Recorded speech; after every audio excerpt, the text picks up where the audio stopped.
नमस्कार, मैं हूं प्रदीप कुमार और आप देख रहे हैं पॉलिटिकल आइडिया। मित्रों, आज हम बात कर रहे हैं राहुल गांधी की, बात कर रहे हैं रॉबर्ट वाड्रा की, बात कर रहे हैं सीबीआई, इन्फोर्समेंट डायरेक्टरेट और इन सब ये जो चारों चक्रव्यूह है, इस चक्रव्यूह के बीच नैतिकता, कानूनी पक्ष और नैतिक राजनीतिक मर्यादा का। मित्रों, आज एक बात तो स्पष्ट है कि 2014 से भारतीय जनता पार्टी की सरकार है। लगातार ये सरकार रॉबर्ट वाड्रा के पीछे पड़ी हुई है। रॉबर्ट वाड्रा की 43 संपत्तियों को पूरे देश भर में अटैच कर चुकी है, जब्त कर चुकी है। लगभग कहा जाता है कि ये 37 करोड़ की है, लेकिन 37 करोड़ रुपये ये लगभग सरकारी कीमत है। मार्केट वैल्यू के आधार पर देखेंगे तो ये 400 करोड़ से ऊपर की प्रॉपर्टी है, जो कि सीबीआई ने अटैच करके रखा है। अब क्या हुआ है कि विगत गुरुवार को सीबीआई ने एक चार्जशीट दाखिल कर दिया है रॉबर्ट वाड्रा के खिलाफ, ठीक है। और उस चार्जशीट में अपने जो आरोप रहे हैं इन्फोर्समेंट डायरेक्टरेट के, उन आरोपों की पुष्टि के संबंध में सबूत वगैरह कोर्ट के सामने पेश किया गया है।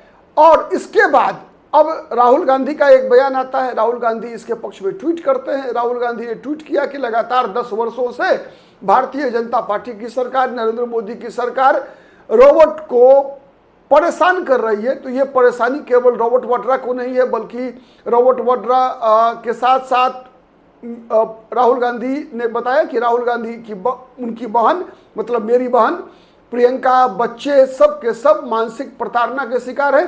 तो ऐसा राहुल गांधी ने अपना ट्वीट किया और कहा कि ये अन्याय है। ये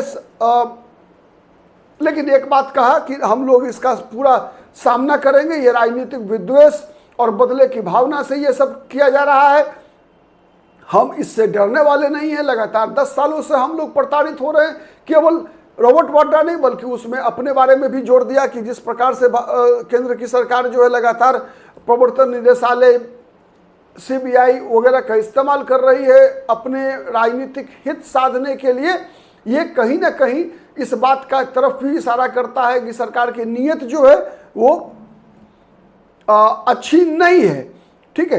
अब इन जो भी ये चार्जशीट दाखिल की गई, उसकी जांच के लिए कोर्ट ने 24 जुलाई का डेट जो है दिया है, सूचीबद्ध किया है। 24 जुलाई को इस पर सुनवाई होगी। विशेष न्यायाधीश सुशांत बंगोत्रा ने चार्जशीट में संज्ञान लेते हुए अदालत के रिकॉर्ड कीपिंग दस्तावेजों की जांच कर रिपोर्ट प्रस्तुत करने का निर्देश दिया है। ईडी की ओर से विशेष लोक अभियोजक एनके भट्ट ने अदालत में पेश होकर मामले की जल्द सुनवाई के लिए तारीख मांगी है। तो ये तो केस की स्थिति है। राहुल गांधी ने कहा, इसको भावनात्मक रूप से कहा कि भाई मेरे बहनोई को, मेरी बहन को, मेरे भांजे भांजियों को और मुझे इसके माध्यम से लगातार प्रताड़ित किया जा रहा है। लेकिन अब इस पर राजनीति भी शुरू हो गई है। राजनीति होनी भी है, राजनीति है भी। तो अब इसके जवाब में सुधांशु त्रिवेदी ने कहा, राहुल गांधी पर आरोप लगाया है कि राहुल गांधी अब एक केवल रॉबर्ट वाड्रा के रिश्तेदार नहीं है, वो केवल एक लोकसभा के सदस्य नहीं है, बल्कि नेता विपक्ष है, संवैधानिक पद पर है। और संवैधानिक पद पर बैठे हुए व्यक्ति को किसी भी अपराधी का बचाव नहीं करना चाहिए। ये सुधांशु त्रिवेदी का बयान है। अब इस पर भी राजनीति होनी है। देखना है कि इस राजनीतिक आरोप और प्रत्यारोप पे किसको फायदा मिलता है, किसको नुकसान होता है। क्योंकि आज की परिस्थिति जो है वो हमारे देश के अंदर, उसमें एक बात तो स्पष्ट है कि किसी भी मुद्दे पर सबसे पहले आ जाता है दलगत राजनीति की। किससे कितना फायदा होगा, कितना नुकसान होगा, भले ही किसी की प्रतिष्ठा का कितना भी छेछालेदर क्यों ना हो जाए।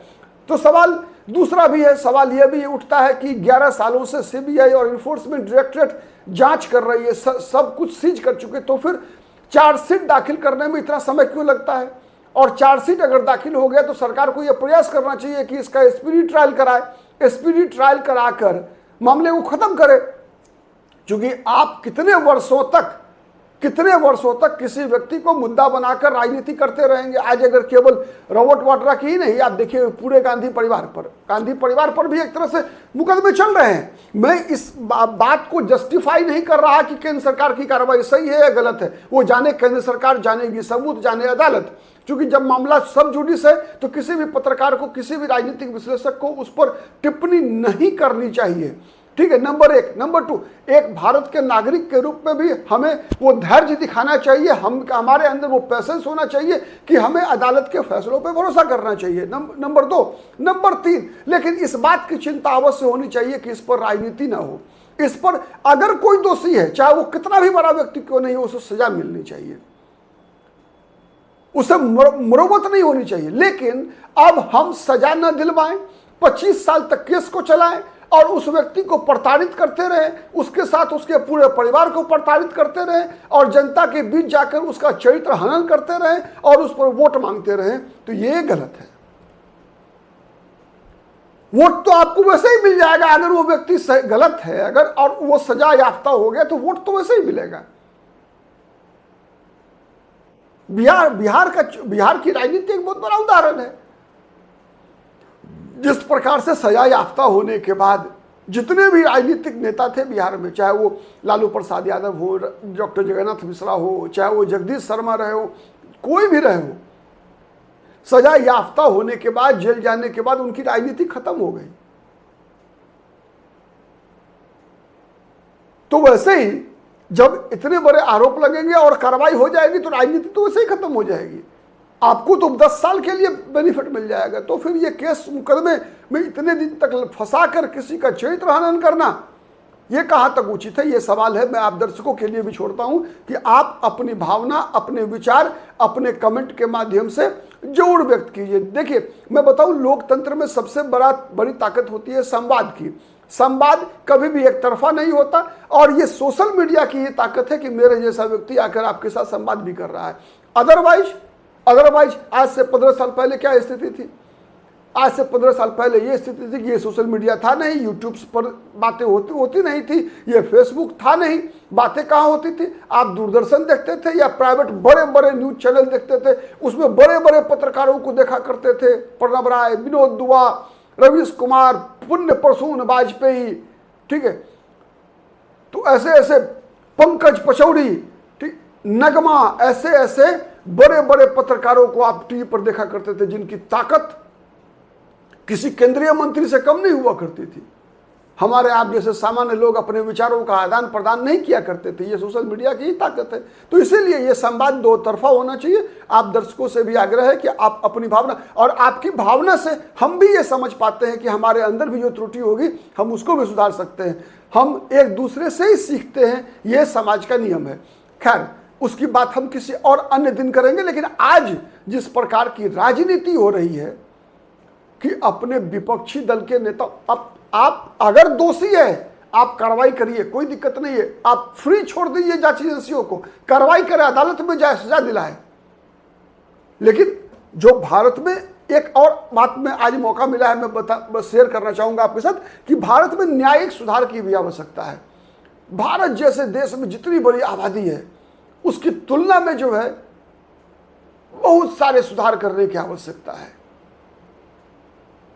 इस पर भी किसी अन्य दिन एक बार हम लोग रिसर्च के साथ आए और वीडियो विश्लेषण करें इसका। लेकिन बहुत बड़ी समस्या है भारत के अंदर, 10 साल, 15 साल, 20-20 साल से केस चलता रहता है। विचाराधीन कैदी, ये बड़े लोग तो जमानत पर छूट जाते हैं, बड़े बड़े लोग जमानत पर होते हैं, वर्षों तक होते हैं। लेकिन गरीब अंडर ट्रायल होता है, जेल में वर्षों तक बंद रहता है विचाराधीन कैदी के रूप में।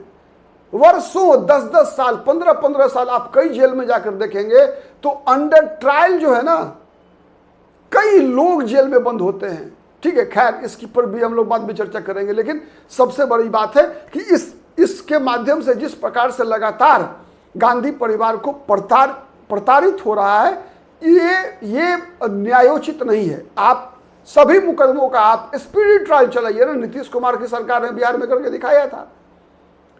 आप जितने भी भ्रष्ट राजनेता हैं, भ्रष्ट पदाधिकारी हैं, जेल के अंदर डालिए, जनमत आपके साथ होगा।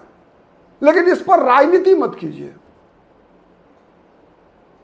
ठीक है। लेकिन आज दुर्भाग्य राजनीति हो रहा है। सुधांशु त्रिवेदी आ गए इसमें, राहुल गांधी का तो खैर रिश्तेदार है तो आना ही है। तो ये सब चीजें कहीं ना कहीं कष्ट पहुंचाती है कि जो मुद्दा देश के भविष्य के साथ जुड़ा हुआ हो, कई ऐसे मुद्दे होते हैं राष्ट्र के जीवन में जिस पर राजनीति नहीं होनी चाहिए, जिस पर आम सहमति होनी चाहिए कि कानून को अपना काम करने देना चाहिए, कानून के बीच में किसी को नहीं आना चाहिए। और जब कभी ऐसी बात हो तो उसकी जांच त्वरित होनी चाहिए जिससे कि किसी की प्रतिष्ठा के साथ कोई खिलवाड़ न कर सके। मैं ये नहीं कहता कि नेशनल हेराल्ड केस में राहुल गांधी परिवार दोषी है या नहीं दोषी है, ये फैसला करने का अधिकार जांच एजेंसियों को है और उसकी निगरानी करने का अधिकार अदालतों को है। लेकिन अगर दोषी नहीं है तो फिर आप 15-15 साल तक क्यों किसी को मानसिक रूप से प्रताड़ित कर रहे हैं? अगर दोषी है तो आप जेल में डाल दीजिए, रोक लगा दीजिए चुनाव लड़ने पर आप 20 वर्षों के लिए।